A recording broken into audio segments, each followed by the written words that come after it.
The morning light filters through the curtains. A soft golden glow touches the room. You take a deep breath and feel the gentle pull of your body waking up. Somewhere in that quiet stretch, a dull ache hums in your lower back. It's familiar, isn't it? That tiny reminder that time has passed, that your body asks for care. You move slowly, cautious, steady. Every motion feels like a conversation with yourself. There was a time when bending down felt effortless. Tying your shoe, reaching for the floor, walking to the garden, all simple joys. Now they demand patience. But what if there's a way to bring that ease back? Not through force, not through pain, but through gentle, mindful motion. Today, we talk about that movement. A small, powerful act called the knee-to-toe bend. It's not a trick or a miracle. It's a reminder your body still listens, still responds, still heals. With every breath, every bend, you can wake up strength again. You can ease the ache that's been holding you back. And maybe, just maybe, you'll find yourself smiling as you move once more. For many people over 60, back pain becomes a quiet shadow. It follows you when you wake. It greets you when you sit. It whispers when you try to tie your shoes. At first, you ignore it, thinking it will fade. But days turn into weeks, and the ache settles in like an old friend who overstays. You begin to plan your movements carefully. You reach slower, lift lighter, and avoid bending whenever you can. This is how it begins for most of us. A slow surrender to stiffness. A quiet trade of comfort for caution. Margaret was 67 when she noticed it. She loved her mornings in the garden. The smell of soil, the sound of leaves brushing in the wind. But one morning, while tending to her roses, she bent too quickly. A sharp pull ran through her lower back. She froze, breath held tight. The pain wasn't unbearable, but it lingered. Like a thread that tugged every time she moved.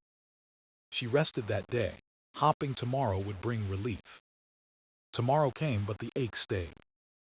Soon she stopped going to her garden.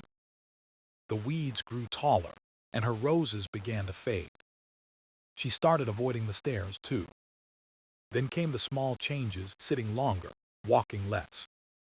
Even laughter came with a wince when the muscles tightened. Margaret felt trapped in her own body. She missed the feeling of ease, of freedom in movement. Her reflection looked the same, but her steps were slower. Friends told her it was just age. But something inside her refused to accept that. She knew her body still had life left in it. It only needed a little help to remember how to move again. One evening she sat by the window, looking out at the fading sunset. Her granddaughter, Lily, came over with a smile. "Grandma, why don't you come play outside?" Margaret smiled weakly and shook her head. "My back doesn't like that anymore, dear." Lily frowned, confused. "You used to chase me in the garden," she said softly. Margaret's heart tightened more than her muscles ever did. She missed that version of herself, the one who ran, laughed, and lifted without fear. But pain had drawn invisible lines around her life. Lines she dared not cross. That night she lay in bed, unable to sleep. She thought of her roses, her laughter, and the soft earth under her fingers. And she made a small promise to herself. She would find a way back, no matter how slow, no matter how gentle. It wouldn't be through big changes or heavy effort. It would begin with one small step. A single movement that could teach her body to trust itself again. She didn't know it yet, but that promise would lead her to something simple. Something powerful. Something called the knee-to-toe bend. And it would change everything she believed about growing old. A week later, Margaret joined a small wellness class at the community center. She almost didn't go. Her back ached that morning, and she felt tired before she even left the house. But Lily had convinced her with a smile and a promise of tea afterward. The room was bright and calm, filled with soft music and sunlight. A few seniors stood around, chatting quietly, stretching their arms. In the corner stood Daniel, a gentle-faced physiotherapist with kind eyes. He greeted everyone like an old friend. When Margaret told him about her back, he nodded knowingly. "You're not alone," he said. "Back pain is common, but it doesn't have to control you." She smiled politely, unsure if she believed him. The next morning, Margaret stood by her living room window. The sun had just begun to rise, painting the walls with soft gold. She held the small paper Daniel gave her, edges slightly folded. 5 minutes a day, she reminded herself. Just 5 minutes to begin again. Her heart beat slowly, a mix of nerves and hope. She took a deep breath and began. Feet shoulder-width apart, toes pointing forward, knees relaxed, not locked. She placed her hands on her thighs and inhaled deeply. Then she bent her knees gently, lowering her body just a little. The stretch rippled through her legs, her hips, her back. It was a strange feeling, a mix of stiffness and release. Her fingertips reached toward her toes but stopped halfway. That was enough. She rose slowly, breathing out, spine straightening one vertebra at a time. Her balance wobbled, but she steadied herself. Again, she whispered. Inhale. Bend. Exhale. Rise. The rhythm began to settle into her body like a quiet song. Each motion felt smoother, each breath more natural. Her knees no longer trembled. Her lower back began to loosen, as if exhaling its own tension. She imagined the pain melting with every rise. No rush, no strain, just gentle movement. It felt like kindness made visible. By the third repetition, her heartbeat slowed. She could feel warmth spreading through her legs. Not pain, just energy waking up. The morning air felt fresher somehow, the room brighter. Margaret smiled softly. For months she had feared movement. Now she found peace in it. Her body was not her enemy. It was her oldest friend, one that had simply forgotten how to move without fear. And she was teaching it again, breath by breath. After 5 minutes, she stopped and stood still. Her back felt lighter, her breathing calm and deep. A small tear welled in her eye, not from pain but relief. It wasn't a miracle, but it was a beginning. She looked out the window and saw her garden waiting. The roses were still there, quiet and patient. She promised herself she would return to them soon. Over the next few days, Margaret made it her ritual. Every morning after her tea, she did her bends. Sometimes slow, sometimes steady, always mindful. She began to listen to her body, its whispers, its limits, its gratitude. By the end of the first week, she noticed she could stand longer. She could bend lower without that sharp pull of fear. Even walking felt easier, lighter. Her back no longer ruled her life. It was part of her again, strong, alive, willing to heal. That night she told Lily, "Grandma's learning to dance again." Lily laughed and clapped her hands. Margaret smiled wide, a glow in her eyes she hadn't seen in years. Because in that simple motion, bend, breathe, rise, she had rediscovered something beautiful. Not just movement, but herself. Margaret's progress was slow but steady. Each morning, her movements grew smoother, her steps lighter. One day after class, she stayed behind to talk to Daniel. She wanted to understand why these bends worked so well. He smiled, leaning on a yoga mat rolled beneath his arm.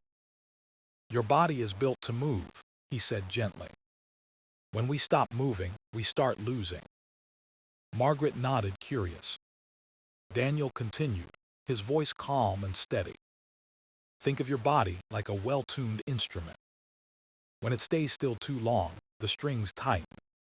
They lose their harmony. The knee-to-toe bend helps retune them." Over time, Margaret's 5-minute routine became something sacred. It was no longer just an exercise. It was her quiet ritual, her morning promise to herself. She didn't rush it. She didn't count repetitions. She simply moved, breathed, and listened.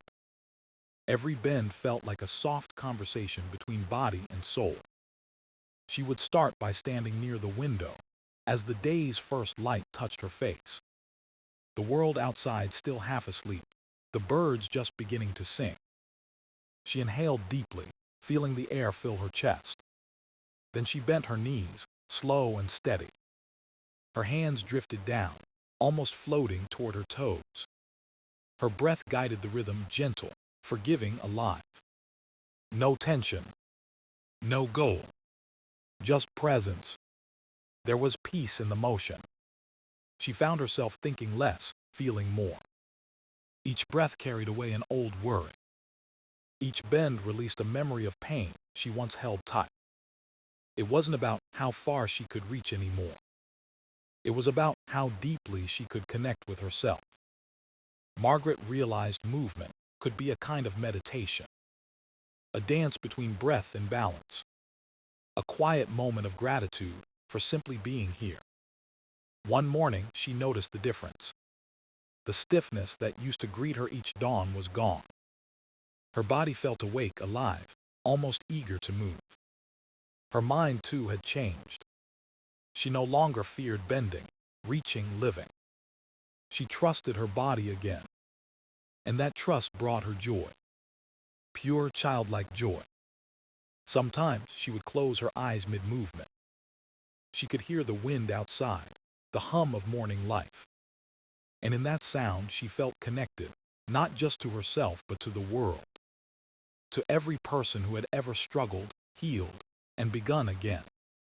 Her pain had once made her feel small. Now her healing made her feel infinite. She began to add little moments of gratitude after each session. A simple smile. A quiet thank you. Thank you, body, for showing up. Thank you, breath, for carrying me. Thank you, time, for teaching me patience. The more she practiced, the deeper the calm grew. She found strength not in speed or effort, but in softness. The kind of strength that whispers instead of shouts. Weeks passed, and Margaret noticed something unexpected. Her energy lasted through the day.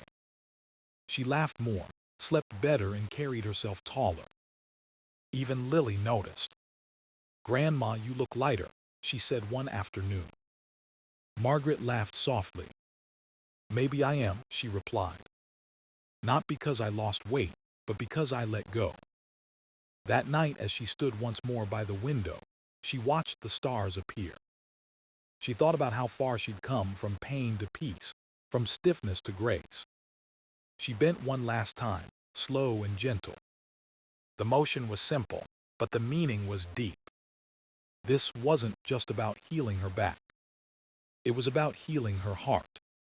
And with every bend, every breath, she knew she was finally home inside herself. One Saturday morning, Margaret walked to the park near her home. The air was crisp, filled with the scent of dew and blooming jasmine. She carried no mat, no special gear, just herself and her quiet routine.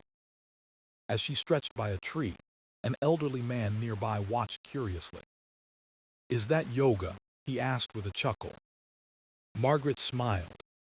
"No, it's simpler, just bending, just breathing." He nodded, then joined her, trying to follow her slow rhythm. Their movements were clumsy at first, but laughter made it easier. Soon, another woman from the walking trail stopped to watch. Then another. Within a week, a small group had formed. The morning light returns, soft and golden.